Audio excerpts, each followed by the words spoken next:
vuelvo a insistir, está dirigido a los conceptos de Dios, no a Dios, sino a los conceptos que hemos creado sobre Dios. Bien, nos quedan solamente unos minutitos, 5 minutitos, por si hubiera alguna pregunta, algún comentario, algo que agregar. Aquí se vale todo, incluso se vale agregar a todo lo expuesto y estamos abiertos. Este es un espacio libre y ese espacio jamás ha pretendido adoctrinar sobre una postura o alguna posición o alguna visión de las cosas. Eso nos metería en el mayor de los errores. Aquí estamos abiertos y lo primero que hacemos nosotros es reconocer que no tenemos la verdad en nuestras manos. Bien, escuchamos. Tengo una duda sobre... A ver, está apagado el micrófono. A ver, sí. Tengo una duda sobre las diapositivas, que es donde aparecía como meme, que era de Sócrates, la frase, pero en la ilustración apareció un meme que decía que el sabio debe callar lo que sabe y el ignorante debe de evitar lo que supone.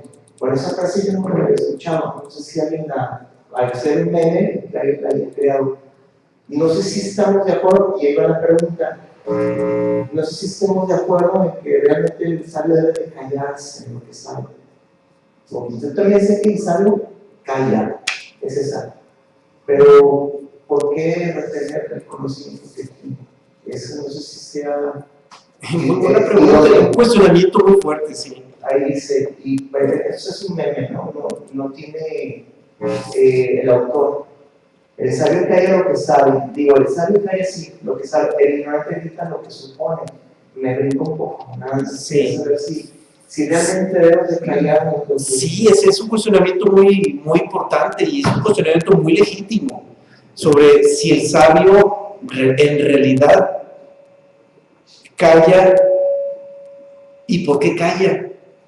Si ese silencio pudiera ser producto de un egoísmo hacia el no te comunicar lo que sabe, ¿verdad?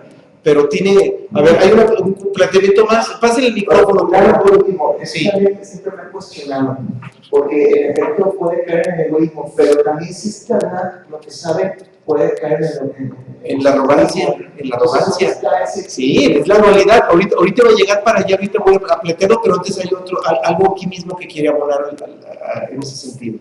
Yo considero que no, ni lo uno ni lo otro, o sea, ni calla por ¿cómo dijiste? Egoísmo ni habla por arrogancia. Lo que pasa es que el sabio no puede hablar con cualquier persona, el sabio tiene que hablar con una persona que lo comprenda. El sabio debe hablar solamente con la gente que está preparada para comprenderlo. O sea, un sabio no puede hablar con todos nosotros no estamos preparados para comprenderlo. Bueno, o sea, es mi postura. Sí, no, y lo que planteas, sí, lo que planteas tiene, por supuesto que tiene una razón parcial, pero no es total. Tampoco pretendo decir que lo que voy a responder sea la respuesta total, Yo me voy a limitar a hablar nada más de un fenómeno. Las palabras, el lenguaje, solamente puede comunicar una parcialidad muy limitada de la verdad, limitadísima. Y el sabio lo sabe. Entonces, como el sabio sabe que las palabras solamente transmiten una parcialidad demasiado limitada, pues también sabe que esas palabras pueden ser confundidas y pueden ser malinterpretadas e incluso podrían comunicar algo que él mismo ni siquiera tuvo la intención de decir.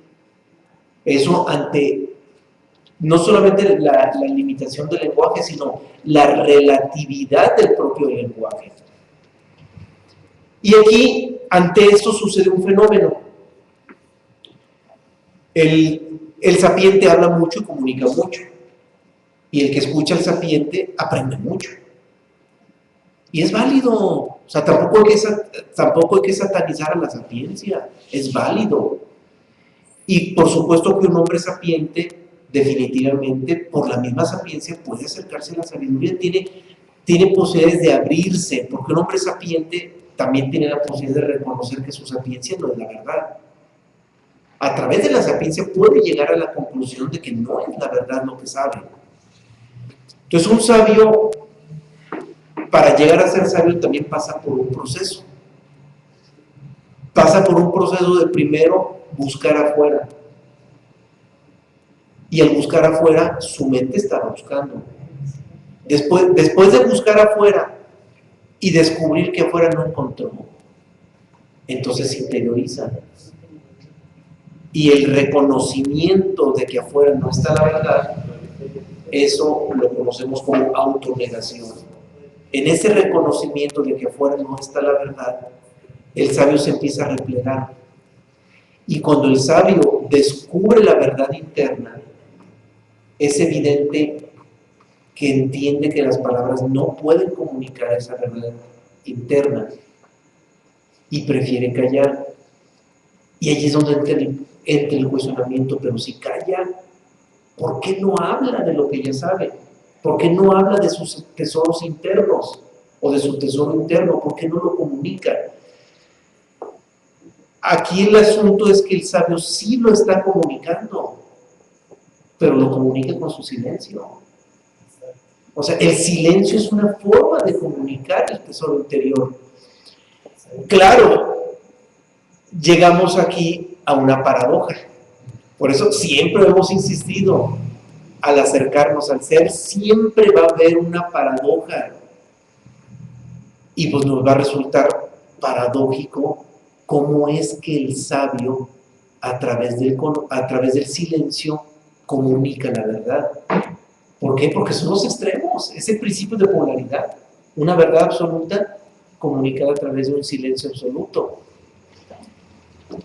Si lo vemos, si lo miramos estrictamente a través del lenguaje, a través del cuestionamiento del lenguaje, la paradoja no se va a resolver. ¿Cómo que con el silencio se comunica la verdad absoluta?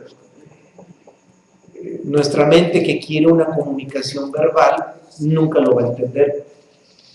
Pero esto se resuelve cuando comprendemos algo que lo vamos a abordar en un tema del tomo 3 que se llama magnetismo. Cuando un sabio ya goza de esa libertad interior, desde el ser empieza a irradiar una vibración mucho más elevada que la vibración que irradia la personalidad.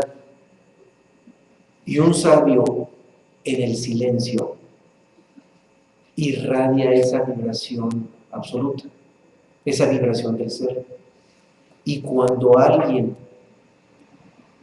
está capacitado para asimilar esa radiación, con la pura presencia del sabio en su silencio, recibe esa sabiduría, pero la recibe a través de esa atmósfera vibratoria. Ahí es donde existe esa comunicación del silencio. Más que eso lo vamos a abundar más, insisto, en un tema del tomo 3 que se llama magnetismo. Entonces el sabio, claro que está transmitiendo su sabiduría, solo que a través de otro lenguaje que no es verbal, a través de otro lenguaje que es electromagnético. Bien, eso, insisto, lo vamos a abundar. Ahorita por lo pronto esto deja de alguna manera conciliada esa paradoja, ¿sí? Bien, pues ya es tiempo. A ver, un último planteamiento para no dejarlo con las ganas a un... Hay una persona... A ver, ¿está apagado el micrófono otra vez? Bueno, hay una persona que aparentemente es iluminada, que se llama Sai Baba, y él escribió un libro que se llama El Silencio. Entonces, a través del silencio, él era comunicado, pero era realmente esta irradiación que hacía. Es la radiación electromagnética. Porque él suponía que si él daba conocimientos verbales, lo único que iba a hacer era aumentar la intelectualidad. O satisfacer necesidades intelectuales, sí. Y sí, ahora, hay que entenderlo también entre nosotros que nos reunimos estas charlas. O sea, realmente todavía nosotros estamos ante una necesidad de satisfacciones intelectuales. Hay que entenderlo, pero tampoco hay que rechazarlo. O sea, la mente no está para rechazarla, la mente está para comprenderla en su función. Y si la mente también todavía tiene necesidades intelectuales, ¿por qué no resolvérselas? Claro, de darle a la mente un alimento intelectual superficial a darle un alimento intelectual filosófico, pues 1000 veces el filosófico, pero claro, sin perder de vista que eso no lo resuelve. El alimento filosófico intelectual no lo resuelve. Lo que resuelve es la desidentificación con la vida, y eso lo hemos dicho muchísimo, lo hemos insistido muchísimo. Lo que resuelve es la desidentificación con la vida. Ahí es donde se trasciende el alimento intelectual y viene la verdadera sabiduría. Lo insistimos y lo volvemos a ratificar en este momento. Bien, con eso cerramos. Muchas gracias por su asistencia. Hasta la próxima.